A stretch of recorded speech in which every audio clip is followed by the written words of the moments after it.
नमस्कार। अब मैं आपको कुछ शब्दों से परिचित कराता हूँ।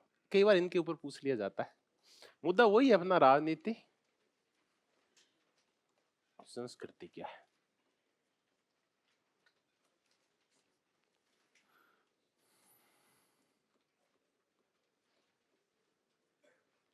समरूपी संस्कृति क्या होती है, इसकी चर्चा करते हैं।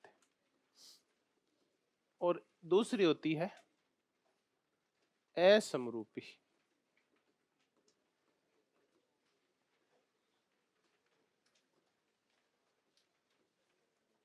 होमोजेनिस और हेट्रोजेनिस। अब ये ना हो सकता है, ये तो समरूपी या समान ऐसा कुछ हो सकता है। इंग्लिश इनकी निश्चित है, ये दो शब्द ही आएंगे।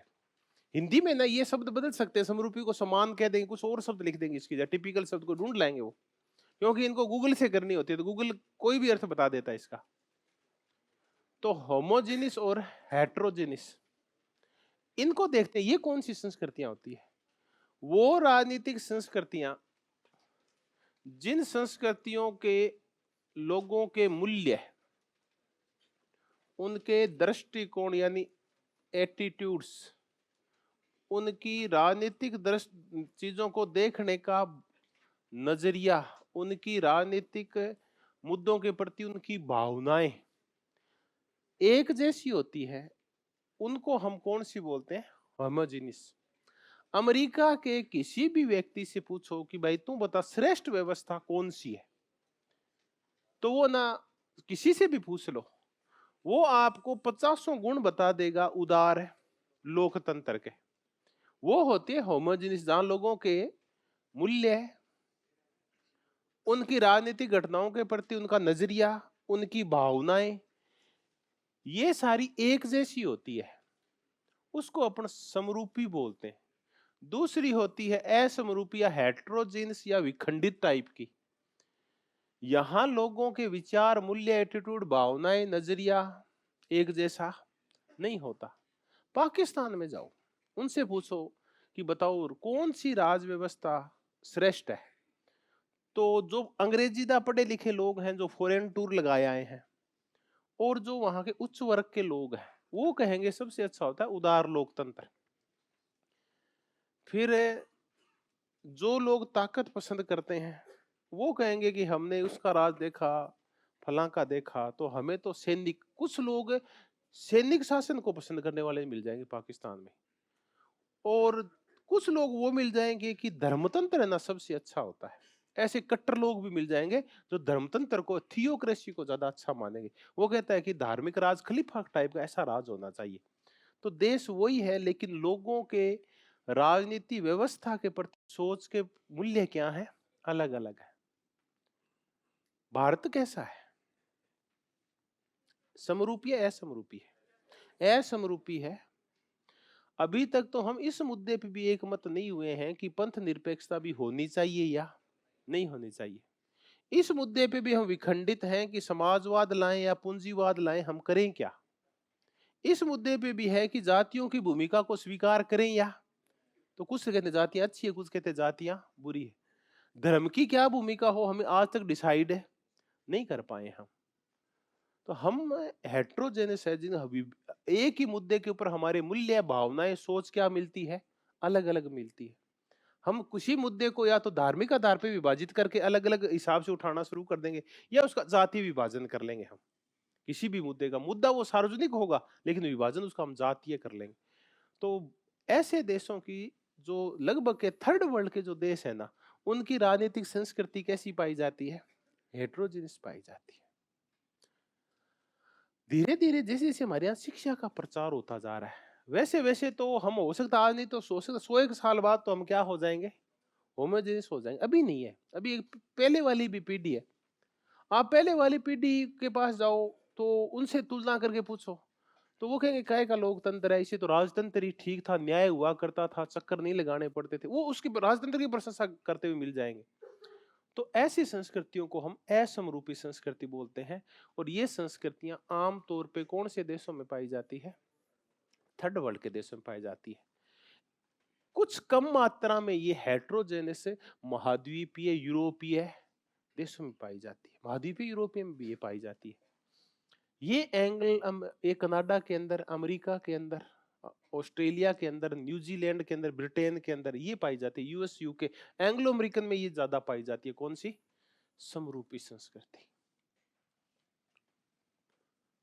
इटली के लोग है ना, विखंडित से मिलेंगे आपको, कुछ धर्म की कैथोलिकवाद की ओर झुके हुए, कुछ उदार लोकतंत्र की ओर झुके हुए, कुछ अपने विशिष्ट समूहों की ओर झुके हुए, कुछ सामंतवाद की ओर झुके हुए, भांति भांति के लोग मिलेंगे वहां भी आपको। थर्ड वर्ल्ड की तो पूरी क्या होती है? असमरूपी होती है। महाद्वीपीय यूरोपीय की थोड़ी सी क्या होती है, इस तरह झुकी होती है, किसको ओर? हेट्रोजेनस की ओर ज्यादा झुकी होती है, असमरूपी होती है। अभी की थी हमने कौन सी संस्कृति? नागरिक संस्कृति, सिविक कल्चर। इसकी अब चर्चा नहीं करेंगे क्योंकि इसकी हम चर्चा कर चुके हैं। ये तीनों का मिश्रण है, ये नोबल कल्चर है और यूके और यूएसए में पाई जाती है। लोगों के तीनों प्रकार के झुकाव पाए जाते हैं इसमें, कॉग्निटिव, अफेक्टिव और इवेल्युएटिव। भूमिका संस्कृति, रोल कल्चर। अब ये याद करना शुरू करेंगे कि ये है किसके। सिविक कल्चर का कंसेप्ट किसका है? आमंड और सिडनी वर्बा का। ये भी मिलान करना आ सकता है।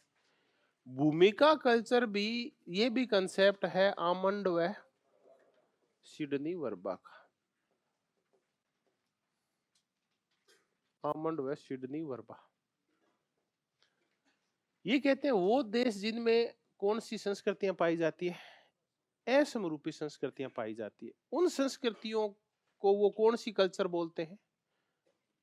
ये रोल कल्चर बोलते हैं, भूमिका संस्कृति बोलते हैं। इन संस्कृतियों में जो अभिजन होते हैं, क्योंकि नियंत्रण तो अभिजन के हाथ में ही होगा, ये कहना है अभिजनों के हाथ में नियंत्रण होता है। और ये अभिजन क्या है? अलग अलग पृष्ठभूमियों से आए होते हैं। तो इन अभिजनों के विचार क्या होते हैं? अलग अलग होते हैं।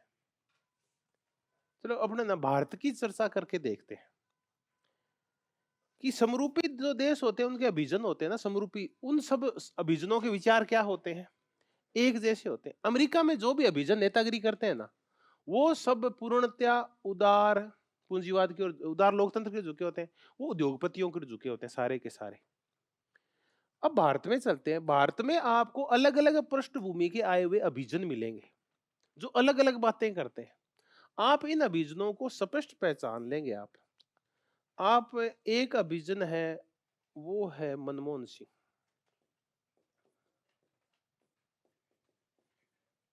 एक अभिजन है नरेंद्र मोदी। एक साउथ से ले लो, स्टालिन को ले लो साउथ से, ये जो भी इसका मुख्यमंत्री है, हाँ इसको ले लो। इन तीनों के है, तीनों ये विजन, तीनों नेतागिरी में मुख्य भूमिका में है अपन जहां भी हैं, लेकिन इन तीनों के विचार आपको क्या मिलेंगे? अलग अलग मिलेंगे। ये आपको झुका हुआ मिलेगा उदार लोकतंत्र की ओर और पंथ निरपेक्षता की ओर झुका हुआ मिलेगा। ये धर्म की ओर झुके हुए मिले है, ये भी इलीट है और दक्षिण पंथी होगा। और ये भाषा की ओर झुका हुआ दक्षिण पंथी होगा। ये दोनों दक्षिण पंथी है, लेकिन ये धर्म की ओर झुका और ये भाषा की ओर। तो यहां ना अभिजन, हाँ आप ऐसे करो, आप दक्षिण पंथी को परिभाषित करते हैं कि आप दक्षिण पंथी कहते किसको। अपन डिसाइड करते हैं, पहले अपन दक्षिण पंथी डिसाइड करते हैं कौन होता है दक्षिण पंथी। एक एक अकेला दक्षिण पंथी, आप रूढ़िवादी को मत बोलो। दक्षिण पंथी ये कैसी पार्टी, इसको क्या बोलते हो आप? बीएसपी को, बहुजन समाज पार्टी दक्षिणपंथी पार्टी है। दक्षिणपंथी पार्टियां वो पार्टियां होती, ये विवाद का विषय नहीं है, जो काय का सहारा लेती है? भाषा का।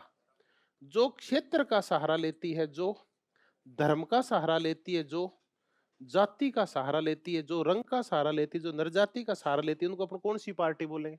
दक्षिणपंथी पार्टी। स्टालिन को आप उस रूप में दक्षिणपंथी नहीं कह सकते जिस रूप में दक्षिणपंथी कौन है? नरेंद्र मोदी। अच्छा, अब फिर भी देखते हैं कि क्या स्टालिन उस रूप में दक्षिणपंथी है क्या जिस रूप में कौन है, नरेंद्र मोदी। नरेंद्र मोदी दक्षिणपंथी है किस संदर्भ में, धर्म के संदर्भ में। स्टालिन दो रूपों में दक्षिणपंथी है, क्योंकि ये जिस पार्टी से संबंध रखता है ना, वो पार्टी ब्राह्मणवाद की खिलाफत करती है और ओबीसीवाद और दलितवाद को आगे लेके आती है। इसी बिहाफ के ऊपर द्रविड़ मुनेत्र कड़गम चलती है। यही है ब्राह्मणवाद का विरोध करना वहां दोनों पार्टियों को, और स्थापना यहीं से हुई है दोनों की। तो स्टालिन की जो पार्टी है, स्वाभाविक है उस पार्टी की मेन थीम क्या है और कैसे वो पैदा हुई थी। जस्टिस पार्टी ने जिसका नेतृत्व किया करता था पेरियार, उसी पेरियार का शिष्य था इसका बाप करुणाकरण, और उसी करुणाकरण ने पार्टी बनाई थी द्रविड़ मुनेत्र कड़गम, जो भारी मात वो बहुत ज्यादा विरोध करती थी ब्राह्मणवाद का। तो स्टालिन भी स्वाभाविक उसी पार्टी का नेता है। तो इसमें कौन से दुराग्रह पाए जाते हैं, जातीय दुराग्रह पाए जाते हैं इसमें ब्राह्मणों के प्रति। तो ऐसे ही बीएसपी में क्या पाए जाते हैं, जातीय दुराग्रह। तो हम स्टालिन को भी क्या कह सकते हैं, धर्म के प्रति निरपेक्ष है। हिंदू और मुसलमान का चक्कर नहीं है, लेकिन हिंदुओं के अंदर तो चक्कर है ना यहाँ, तो इसलिए हम इसको कहते हैं ये दक्षिणपंथी है। तो ये आमंड और सिडनी वर्बा जब ये कहते हैं, हाँ पूछ लिया करो आप भी। अभी देखो ऑनलाइन वालों को बताना भूल गया, क्वेश्चन ये आया था कि स्टालिन किस रूप में वो दक्षिणपंथी विचारधारा की सपोर्ट करता है। हम भाषा के मामले में तो संक्षिप्त में, जहां आप अपनी सोच को क्या कर लेते हैं, संकीर्ण कर लेते हैं, छोटे दायरे तक सीमित कर लेते हैं, तब आप इसको क्या बोल दोगे, दक्षिणपंथी। लिबरल वो होता है जो अपने दो दायरे को विस्तृत रखता है। एक बड़ी परिभाषा ये कर लेते हैं अपन। तो भूमिका कल्चर, रोल कल्चर वो कल्चर है जिसमें जो भांति भांति के विखंडित समाजों के, असमरूपी हेट्रोजेनेटिक समाजों के जो अभिजन आते हैं, उनके विचार आपस में मिलते नहीं है। ऐसी संस्कृति को वो कौन सी संस्कृति बोलते हैं, भूमिका। उनकी भूमिकाएं अलग अलग होती है। ये अलग अलग अपनी अपनी संस्कृतियों की अलग अलग भूमिका का ये निर्वहन करते हैं। ये जिस संस्कृति से, जिस वातावरण से, जिस पृष्ठभूमि से आए होते हैं, वो वैसी बातें करते हैं, अपने आप में बदलाव नहीं करते। इनकी भूमिकाएं निश्चित होती है, इनको देखना पड़ता है कि आए कहां से आई। तो स्टालिन को समझना है तो आपको पता करना पड़ेगा कि ये कहां से आया है, तमिलनाडु से आया है। तमिलनाडु की किस पार्टी से संबंधित, तो वो ऐसी बातें उठाएगा। नरेंद्र मोदी की आपको पृष्ठभूमि देखनी होगी कि ये किस संगठनों से जुड़ा हुआ था, ये पीछे क्या काम किया करते थे, इनकी जो है वो, इनका जो मदर संगठन था वो कैसा चलता है, तो ये समझ में वैसी मांगे उठाएंगे। फिर ये मनमोहन सिंह कैसा था, कैसे अर्थशास्त्री था, कैसे इसकी सारी एजुकेशन, इसकी पृष्ठभूमि और मनोविज्ञान समझना पड़ेगा। तो इन सब चीजों के लिए वो अभिजनों की जो भूमिका, इसको लेके ये कोर कल्चर की चर्चा करता है। विखंडित समाजों में कौन सी भूमिका संस्कृति की चर्चा करता है कि एक उप संस्कृति है जो थर्ड वर्ल्ड के और विभिन्न देशों में पाई जाती है।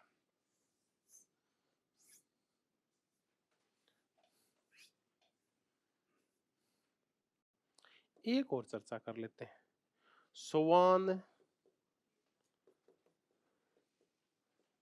निंद्रा सिद्धांत या स्लीपिंग डॉग्स थ्योरी। ये तो नेट में आते हैं ऐसे क्वेश्चन, तो ये कहीं से उठा लाते हैं, ये शब्दावली उठा ला, स्लीपिंग डॉग्स थ्योरी। स्वान कुत्ते को बोलते हैं ना, स्लीपिंग डॉग्स थ्योरी, सोए हुए कुत्तों का सिद्धांत क्या है। थोड़ा सा आप समझे ना तो अमेरिका आपको ऐसा ही नजर आएगा। अमेरिका नजर आएगा आपको ऐसा 1900 और कब तक, 14 तक।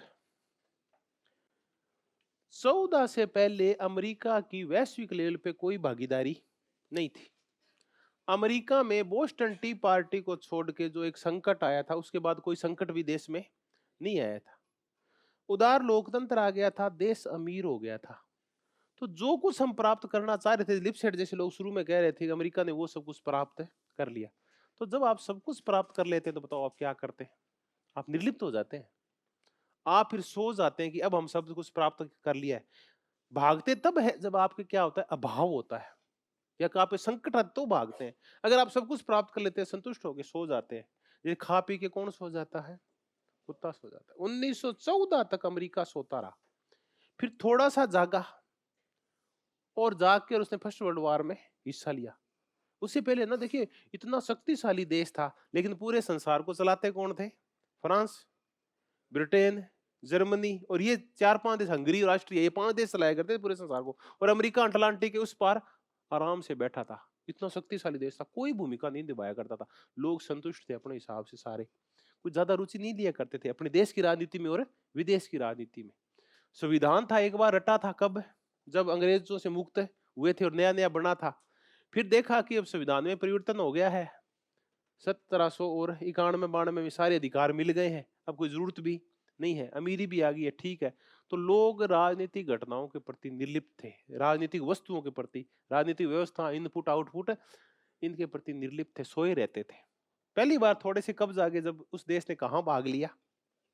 1914 के फर्स्ट वर्ल्ड वॉर में अमेरिका जीत गया। जीत गया तो वुडरो विल्सन ने सोचा अब अमेरिका जाग गया है तो इसको जगाए रखते हैं। तो जगाए रखते हैं तो उसने फिर पेरिस की संधि करवाई, और पेरिस की संधि में एक निर्णय हुआ कि अपन क्या बनाएंगे? राष्ट्र संघ बनाएंगे, लीग ऑफ नेशन बनाएंगे। वो लीग ऑफ नेशन बना के वहां गया तो वहां सीनेट से पूछा, सीनेट वाले बोले कि तुम बता, जागना अच्छा होता है, नींद अच्छी होती है? वो बोला हम वैश्विक मामलों में भागीदारी करेंगे।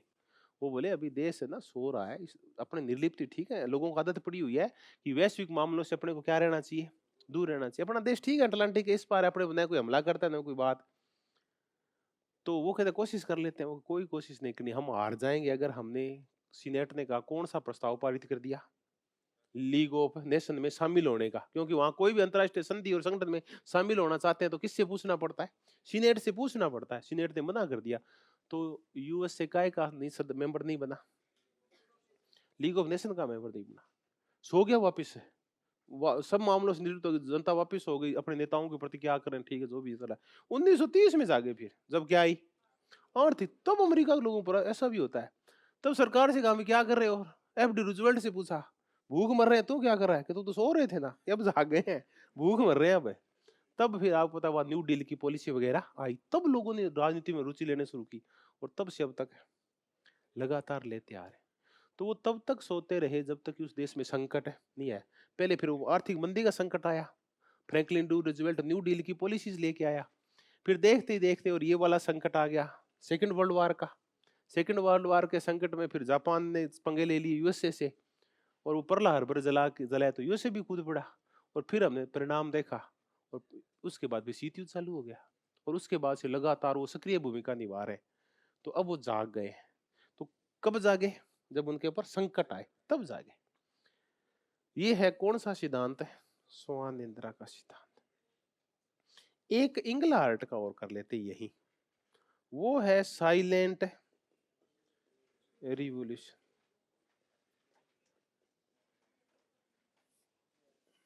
साइलेंट रिवॉल्यूशन, ये पुस्तक याद रखना, इंगलहार्ट। ये तो याद रखना, इसके साथ एक और याद रखना, इसकी चर्चा अपन तब करेंगे जब भारत में पॉलिटिकल सिस्टम करेंगे अपन भारत का, और पॉलिटिकल पार्टीज करेंगे ना, उन दिनों फिर इस पुस्तक की चर्चा आएगी, इंडियाज साइलेंट रिवॉल्यूशन।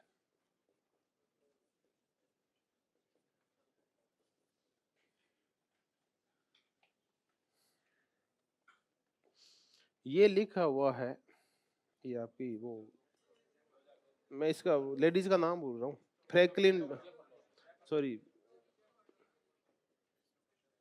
क्रिस्टोफ जेफरलो। ये उसमें पढ़ाती है, सोशियोलॉजी की प्रोफेसर थी क्रिस्टोफर जेफरलो, पुणे विश्वविद्यालय के अंदर सोशियोलॉजी की, क्रिस्टोफर जेफरलो। ये ना दलितवाद के ऊपर बहुत लिखती है ये क्रिस्टोफर जेफरलो। अम्बेडकर भी खूब लिखा है इसने, इंडियाज साइलेंट रिवॉल्यूशन। भारत में भी साइलेंट रिवॉल्यूशन, इसकी बाद में चर्चा करते हैं, पहले साइलेंट रिवॉल्यूशन की चर्चा करते हैं। इसकी चर्चा किसने की है? एंगलहार्ट ने।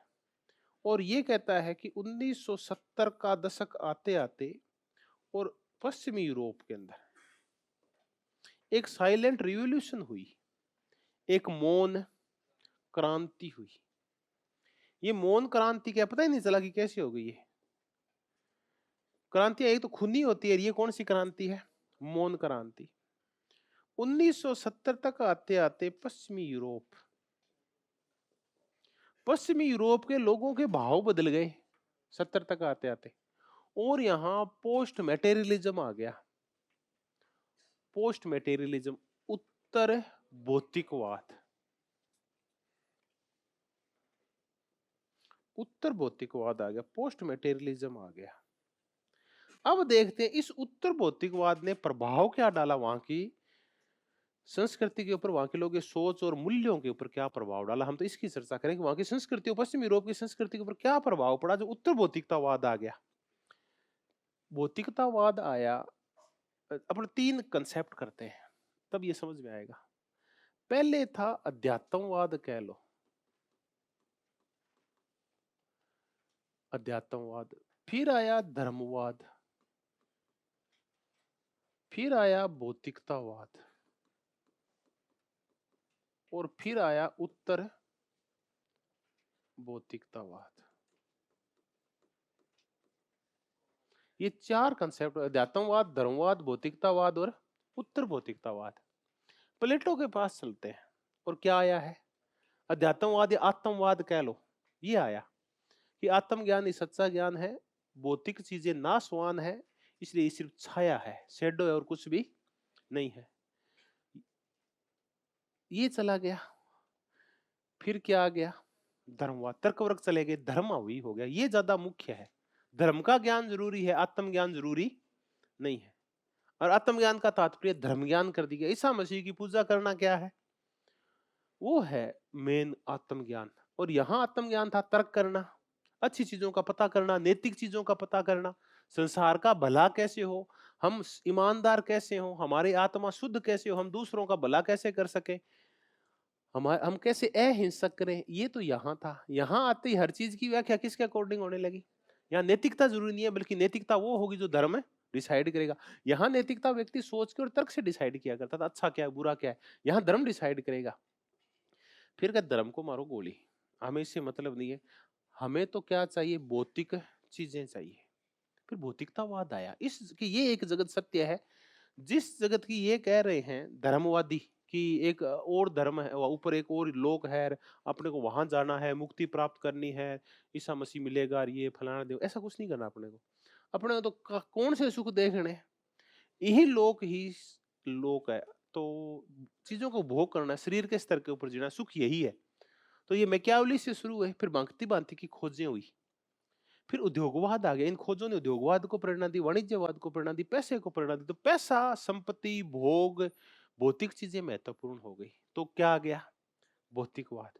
फिर इस भौतिकवाद ने फिर है ना उपनिवेशों को बढ़ावा दिया कि भौतिकवाद को बढ़ावे कैसे, क्योंकि भूख पैदा हुई ना चीजों की, संसाधनों की भूख पैदा हुई। तो इन पश्चिमी यूरोपीय देशों ने संसार के अधिकांश हिस्से पे क्या कर लिया? कब्जा। इन्होंने लैटिन अमेरिका को, अफ्रीका को और एशिया को अपने अंडर में कर लिया। और ये कट्टर हो गए कि हम श्रेष्ठ हैं। इनके अंदर ये भाव घर के गया कि हम क्या हैं? श्रेष्ठ हैं, हम विजेता जातियां हैं, हम हमें ईश्वर ने कल्याण का काम सौंपा है, हम यहाँ से कुछ भी ले जा सकते हैं। ऐसे करके इनके अंदर भाव आ गए, मेटेरियलिस्टिक भाव आ गए, भोगवाद के भाव आ गए, श्रेष्ठता के भाव आ गए, युद्ध के भाव आ गए। क्योंकि आपको अगर ज्यादा से ज्यादा संसाधन इकट्ठे करने तो दूसरों से क्या करना पड़ेगा? युद्ध करना पड़ेगा। तो इनके अंदर हिंसा के भाव आ गए, इनके अंदर प्रदर्शन के भाव आ गए, वैभव के भाव आ गए। कुल मिला के जैसे कि गांधी जी कहते हैं, कौन सी कल्चर तैयार होगी? एक शैतानी कल्चर तैयार होगी, जो अपने आप को श्रेष्ठ समझती है। यूरोप के लोग अपने आप को श्रेष्ठ समझते थे। युद्ध प्रिय हो गए, क्यों? गरीबों को मार मार के युद्ध प्रिय हो गई, थर्ड वर्ल्ड के देशों को मार मार के संसाधन बहुत ज्यादा इन्होंने इकट्ठे कर लिए, और हिंसा आ गई इनके अंदर। वो था भौतिकतावाद। ये चलता रहा सेकंड वर्ल्ड वॉर तक, यही चलता रहा। फिर सेकंड वर्ल्ड वॉर के बाद यूरोप में संकट आया, यूरोप बर्बाद हो गया। यूरोप बर्बाद हुआ तो फिर यूरोप का पुनर्निर्माण शुरू हुआ 1945 के बाद। भी फ्रांस को बर्बाद कर दिया हिटलर ने। उसने इतने बम फेंके लंदन और इन शहरों के ऊपर हिटलर ने कि ये भी बर्बादी के कगार पे पहुंच गया। और पता है युद्ध फिर कैसा ही हो, बर्बाद तो करता ही, जीत गए तो क्या, बर्बाद तो हो ही गए थे। तब फिर इनका पुनर्निर्माण शुरू हुआ। तो 15-20 एक साल में इनका क्या हो गया? पुनर्निर्माण हो गया। जब पुनर्निर्माण हो गया ना, तब इनको पता चला कि मानवता होती क्या है। क्योंकि इन्होंने दुख देखे नहीं थे पिछले 300-400 साल। पहली बार इन्होंने युद्ध के, हिंसा के दुष्परिणाम देखे थे। तो ये समाज धीरे धीरे बदलने लगे। इनके जो नए युवा आए उनमें भोगवाद नहीं था इतना ज्यादा, तो ये ना सहिष्णुता आ गई इनमें, दूसरे देशों के भावों को ये समझने लगे। तब ये माफी मांगने लगे थर्ड वर्ल्ड के देशों, इतने सहिष्णु हो गए कि हमने गलती की है, हमने तुम्हारा क्या किया है, शोषण। उससे पहले तो कहते थे कि हमने तुम्हें सभ्य बना दिया ठोक पीट के, वरना तुम तो असभ्य थे, जंगली थे, तुम्हारा धर्म थर्ड क्लास था। अब बोला तुम भी श्रेष्ठ हो और हम भी श्रेष्ठ, हमने गलती की है कि तुम्हें श्रेष्ठ नहीं माना। तो ये अहिंसक हो गए ये वाले समाज, इन्होंने लड़ना झगड़ना छोड़ दिया। कहाँ लड़ते हैं यूरोप, पश्चिम यूरोप के देश तो बिल्कुल नहीं झगड़ते अब। तो ये सहिष्णु हो गए, अहिंसक हो गए, अब भौतिक चीजों के प्रति ज्यादा नहीं भागते। नॉर्वे, स्वीडन और डेनमार्क के लोगों ने हाथ क्या कर दिए हैं, खड़े कर दिए, साइकिल पे घूमते हैं, सिंपल सा जीवन जीते हैं, ऐसे लोग हो गए। ये कौन सी रिवॉल्यूशन हुई है? इसके लिए प्रयास थोड़ी करने पड़े, लोगों के अपने आप ही मन बदल गया, उत्तर भौतिकतावाद आ गया। अब ये है, ये अलग मुद्दा है, इंडिया की साइलेंट रिवॉल्यूशन। 1980 के बाद दो नई प्रवृत्तियां भारत में पैदा हुई, और विशेष करके उत्तर भारत में। दक्षिण भारत के तमिलनाडु में तो ये पहले ही आ गई थी, और उसके लिए तो वहां तो झगड़े भी हुए थे। उत्तर भारत में ऐसा कोई नहीं, कुछ नहीं हुआ, किसी ने किसी को नहीं मारा, और प्रतिनिधित्व तो बदल गया, राज बदल गए, सत्ता बदल गए, अभिजन बदल गए, और सत्ता प्रतिष्ठानों के चेहरे बदल गए, नेता बदल गए। कौन सी रिवॉल्यूशन हुई? Silent revolution. इस साइलेंट रिवॉल्यूशन को करने में जो शुरुआती भूमिका निभाई वो निभाई काशीराम ने। काशीराम ने चुपचाप किसको जागरूक कर दिया? दलितों को। तो दलित जागरूक हो गए, वो वोट करने लगे। तो दलितों ने ब्राह्मणों के साथ या ओबीसी साथ या झगड़ा किया क्या क्षत्रियों के साथ? बिल्कुल नहीं किया। जागरूक हो गए, और जागरूक हुए, वोट डाला तो मायावती जैसी क्या तैयार कर दी, एक अपनी मुख्यमंत्री तैयार कर दी। अब चेहरे बदल गए। पिछले 40-50 साल से वहां ब्राह्मणवादी चेहरे हावी थे या क्षत्रिय चेहरे हावी थे, उनकी जगह कौन आ गया? अब एक दलित चेहरा आ गया। 84 में ये जो काम शुरू हुआ बीएसपी ने, 89 तक आते आते ये काम किसने शुरू कर दिया? मंडल ने। और मंडल तो पूरे फिर उत्तर भारत के हिंदी पट्टी में पूरा ही छा गया, और वहां ओबीसी जातियों ने अपना प्रतिनिधित्व प्राप्त कर लिया, और वो लोग मुख्यमंत्री बनने लगे। तो इसके लिए ओबीसी जाति ने कोई हिंसा की क्या? नहीं की। छोटी मोटी आरक्षण को लेके कुछ हिंसाएं दिल्ली में हुई थी, कुछ लोगों ने, गोस्वामी ने, उन्होंने आत्महत्या की थी, बाकी तो कोई प्रकरण नहीं है। जैसे इंदिरा सानी वाद आया, आरक्षण का डिसीजन हो गया, उसके बाद ओबीसी जातियों ने सत्ता के ऊपर कब्जा कर लिया। अब बताओ ये कब्जा कैसा था? हिंसा पे थी क्या? बिल्कुल नहीं थी। थोड़े से जागरूक हुए, वोट डाले, अपने अपने अंदर चेतना लेके आए, और सत्ता बदल दी। तो ये कैसी रिवॉल्यूशन है? जब किसी पिछड़ी हुई जातियों को, दलित जातियों को, दमित जातियों को सत्ता में आना होता था तो हिंसा करनी होती थी, और ये आ भी गए सत्ता में और हिंसा भी नहीं हुई। सिर्फ किस स्तर के ऊपर बदले? चेतना बदल गई। चेतना बदलती, जागरूक हुए, जागरूक होते हुए अपने अपने दल खड़े कर लिए, अपने अपने दबाव समूह खड़े कर लिए, और सत्ता बदल दी। सत्ता बिना किसी हिंसा, बिना किसी खून बहाए उच्च जातियों से ओबीसी और कौन सी जातियों के पास आ गई? दलित जातियों के पास। क्रिस्टोफर जोफर इसको क्या कह रही है?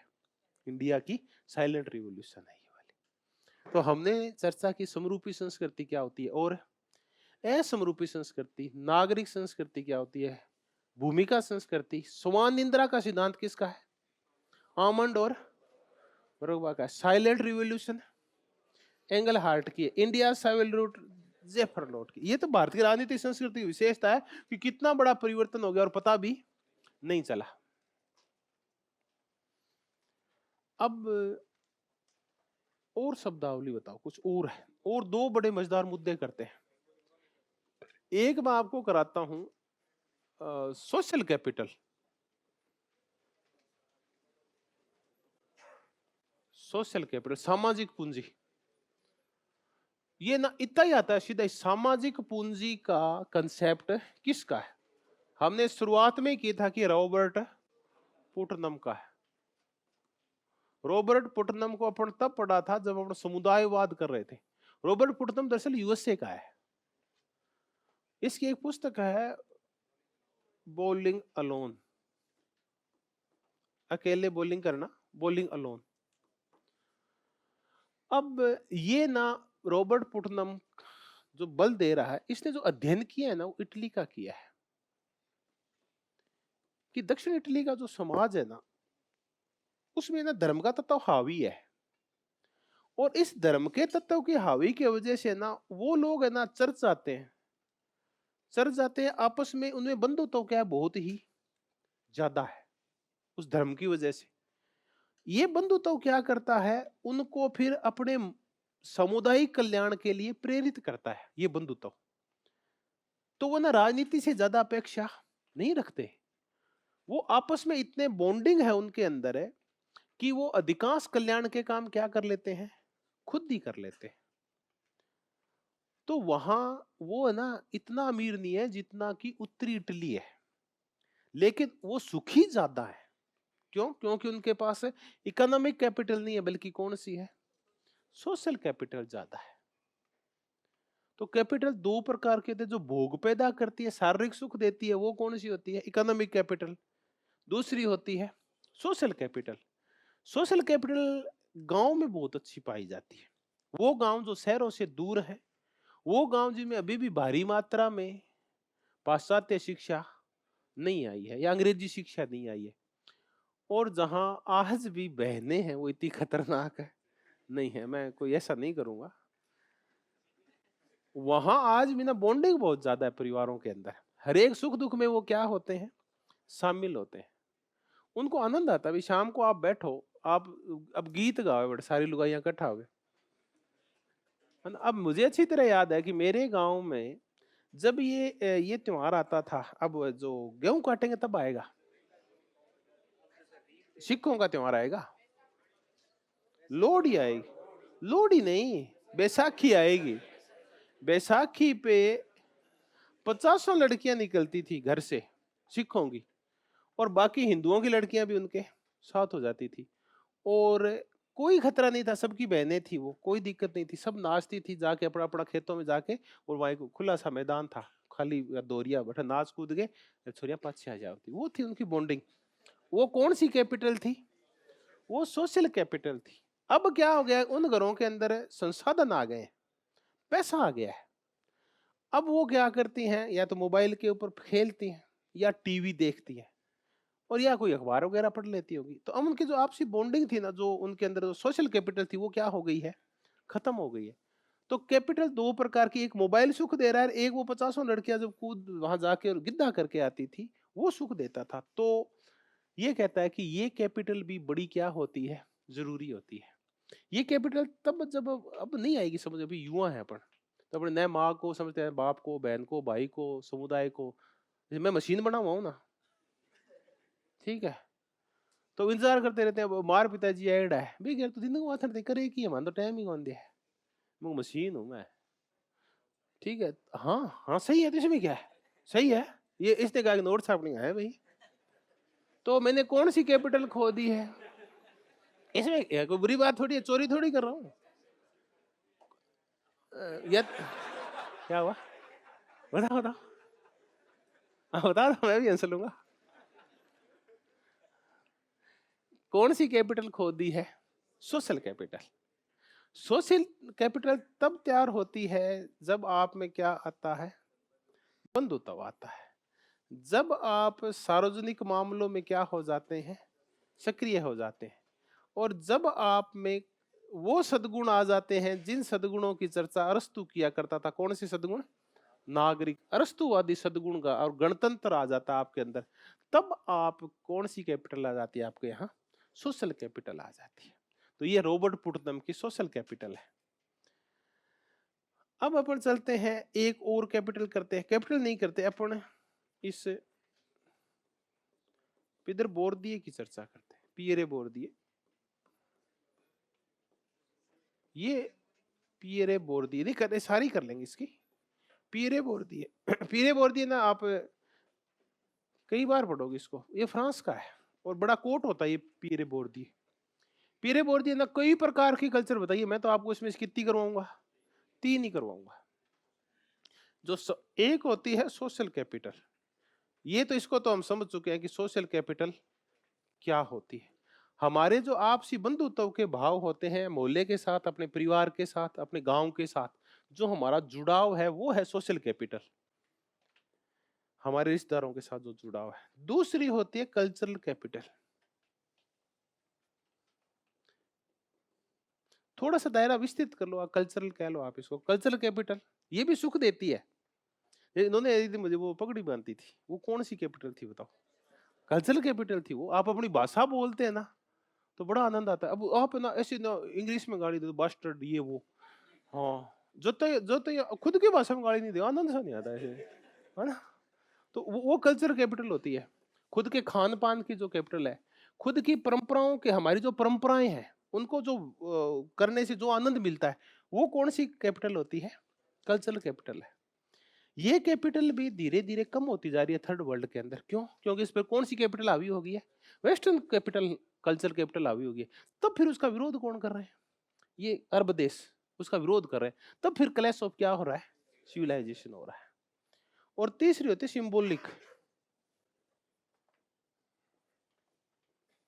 ये बड़ा मजेदार कंसेप्ट है, सिंबॉलिक कैपिटल। कैपिटल तो पूंजी होती है ना, पैसा आप कह लो, कैपिटल नहीं समझ आया तो पूंजी होती है वैसे। सिंबॉलिक कैपिटल, ये इसके अंदर सबसे फेमस कंसेप्ट ये है कि ये ना आम आदमी की नहीं होती, ये एक वर्ग की होती है। और वो वर्ग अपनी संस्कृति को दूसरे वर्ग के ऊपर थोप देता है। ये वर्ग कोई भी हो सकता है। हो सकता है कि एक देश में ये बहुसंख्यक वर्ग हो जो अपने अल्पसंख्यक को अपनी संस्कृति को थोप दे।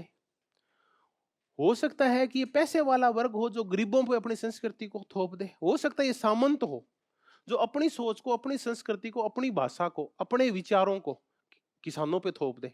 और ये बुर्जुआ हो सकते हैं जो अपनी विचारधारा को, अपनी संस्कृति को किस पे थोप दे? मजदूरों के ऊपर थोप दे या सरवारा के ऊपर थोप दे। तो वो कौन सी कल्चर होती है? सिंबॉलिक। वो उनकी होती नहीं है बल्कि उनके ऊपर थोपी जाती है। उनके ऊपर उनको खुद को पता नहीं चलता कि कब हमने एक उच्च वर्ग की, एक इलीट वर्ग की कल्चर को स्वीकार कर लिया है। नहीं चाहते हुए भी स्वीकार कर लेते हैं। तो वो होती है सिंबॉलिक कैपिटल। तो आप पीरे बोर्दिये के बारे में कौन सी कैपिटल को या उसको याद रखें। ये भी संस्कृतियां भांति भांति की। कुछ संस्कृतियों में सोशल कैपिटल, राजनीतिक संस्कृतियों में अच्छी पाई जाती है, जैसे थर्ड वर्ल्ड के देशों में बहुत ही ज्यादा पाई जाती है। कुछ देशों में क्या पाई जाती है? ये सिंबॉलिक कैपिटल ज्यादा पाई जाती है। अब छोटी सी चर्चा करेंगे। एक आपको वो चर्चा चूंकि पहले कई बार हो चुकी है। दो शब्द हैं, एक है मेल्टिंग पोट और एक है सलाद बाउल।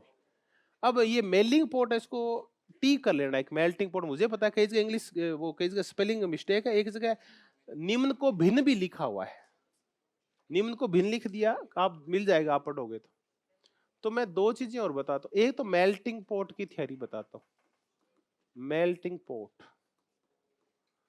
और दूसरी है सलाद बाउल।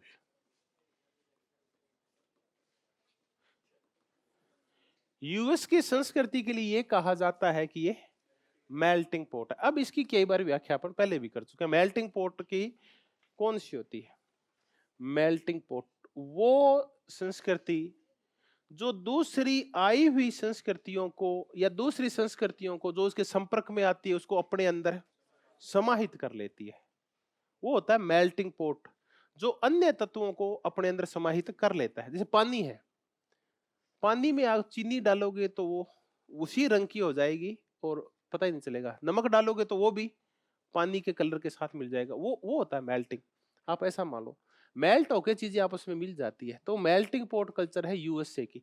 जो भी प्रवासी जाता है वहां, चाहे वो हिंदू हो, मुस्लिम हो, तमिलनाडु का हो, राजस्थान का हो, केरल का हो, वो जाते ही अमेरिकन हो जाता है।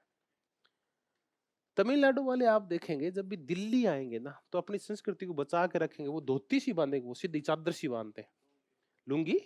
और हाँ, अमेरिका में जाके इनमें से कोई भी लुंगी डांस है नहीं करता। भाई वही आदमी जहां से कहाँ आएगा। देखो ये ना अपना पी चिदम्बरम, पी चिदम्बरम दिल्ली आएगा तो वो लुंगी पहन के आएगा। जैसे ही अमेरिका के लिए गमन करेगा क्या पहन लेगा? कोट पैंट पहन लेगा। ये क्यों भाई? वहां कोई रोक नहीं रहे उसको। वो बड़ा मंत्री है, आज नहीं है तो पहले तो था, रोकेगा थोड़ी। लेकिन वहां की कल्चर ऐसी है कि आप उससे अलग चल ली, वही भाषा अपना लेंगे, वही रीति रिवाज, वही खान पान।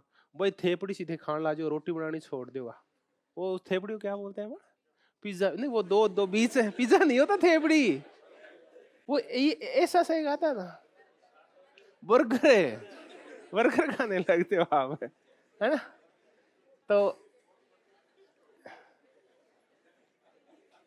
यहाँ जो भी संस्कृति जाएगी वो अपनी स्वतंत्र पहचान खो देगी। अब कौन सा है? सलाद बाउल। सिंपल सी थ्योरी सलाद बाउल की। अपने तो उदाहरण का एक यूके का, पर क्यों दे यूके का? इंडिया से बढ़िया सलाद बाउल दुनिया में भी नहीं है। हूण आए, शक आए, आर्य आए, सल्तनत काल वाले आए, मुगल आए, सारे के सारे हैं अपने अपने रीति रिवाज, अपनी अपनी संस्कृतियों को बचा कर रखे हुए हैं। सिख अलग नजर आ जाते हैं, मुस्लिम अलग नजर आ जाते हैं, पारसी अलग नजर आ जाएंगे, हिंदुओं के भांति भांति के समूह अलग नजर आ जाएंगे। सबको अपनी अपनी संस्कृति, अपनी अपनी भाषा बचा के रखी हुई है। तो सलाद बाउल में रहते तो सारे इकट्ठे हैं, सारे सलाद एक ही प्लेट में होते हैं, लेकिन सबकी पहचान क्या होती है? अलग अलग होती है। तो अब आप जैसे जाओ तो घर जाके और आप क्या करें? ऐसी सलाद बाउल में सलाद भर ले आप। धन्यवाद, बहुत बहुत धन्यवाद।